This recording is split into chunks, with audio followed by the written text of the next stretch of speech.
Pardon my French. Mos e kuptoj fare këto këngë që s'kan çik fjalë kokaina brenda kështu. Ç'pas ka ndodhur me ty? Ç'të ka gjetur? Që kur është bërë ky izolimi në orën 10, më duket se E po tash po përjeton 5 masdite. tash vetë na futën brenda ti durojnë edhe ordhët. O zoti ma, ndërkohë un kam gjithkohë si them Kevi. Që kur bëm atë videon për të prezantuar quizin që do të jetë sot, them ky është Kevi. Unë jam Kevi, Kevkalo.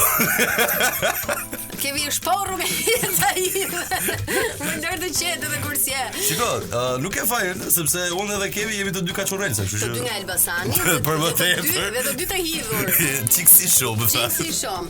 Tani me që e lidhëm me quizin, po e them që tani pyetjen që ju të bëni gati dhe të na çoni ato mesazhet zanore për sa i përket përgjigjes së saktë, të cilat vinë në numrin 069 44 28 873 edhe një herë se më kapi shtrak e para 069 44 28 873. Pyetja është kjo: cili është serial killeri famkeq që vdiq javës që shkoi?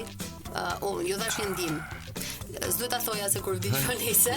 Nise, vdiq nga koronavirusi që me qira fjala është shembulli perfekt i karmës. Kjo përgjigja e saktë e quizit. Jam humor. Karma baby.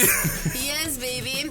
Përgjigja e saktë, googloni shpejt që të bëheni fitues. Ata themi të përgjigj. Apo s'po se. Nuk fiton gjë dhe po e the. Okej, Që rregull. ta kesh parasysh. E me që jemi te polici mirë, polici keq, vijojmë me të tjera lajme të cilat kanë bërë buj këtë javë. Një prej tyre ishte prezenca e Albana Osmanit në Shiko kush luan, e cila me të drejtë pranoi diçka që mua më duk shumë fair, që nuk kam qenë ndonjëherë shoqe me Arbanën. U komentua në rrjete pafund, u bën lajme kudo, ndërkohë që mendoj personalisht që tregoj me vërtetësi atë që në të vërtetë mund të ndodhë në një ambient pune, nuk është e thënë që të gjithë ti kemi shokë shoqe. Pra unë me arditjen kod po qesh, se nuk është se e kam ndaj qef. S'm ke qef domethënë. E po ik fillu. Çfarë do thoje për këtë lajm? Po çfarë, po tash pure madhe se janë shoqë, kupton kujt po i plas hapi herën në fund ditës. Po megjithatë apo se kuptoj një herë, ka punuar me televizion. Okej, në rregull, gjë që kuptohet. Por Albana tha që unë thjesht kam pasur këtë përshëndetje formale që kemi çabone si ke qenë mirë. Në fund fundi nuk është të thënë që të jenë miq. Po pra, tash nga që kanë të njëjtë opinioni publik. Po pra, po tash nga që kanë të njëjtin mbiemër, çfarë do t'i bëjmë shoqë me zor ne? Jo, është shumë e drejtë ajo. Po ha pra tash, ne unë them t'i bëjmë shoqë me zor. Ashtu ë. Albanën edhe Arbanën, të dyja Osmanet, do t'i bëjmë shoqë me zor. E thot Arditi këtë dhe pik mbaron. Ashtu dhe, numrin e Albanës e kam një. Me ideja e ke, Me qëra fjalla, mund ta kemi javën tjetër, edhe në javën në vazhdim, pse jo, ta pyesim nga afër se si qysh, pse dhe çfarë. Po aman në fund të ditës kam publikuar dhe libra të dyja. Imagjino domethënë dikush i Kanë shumë gjëra të përbashkëta, përveç mbiemrit. Po pra po, domethënë imagjino dikur kur ti shihte ndonjëri Albanën dhe Arbanën, ti thoshte këto të dyja do bëjnë libër. Iqa, kupton.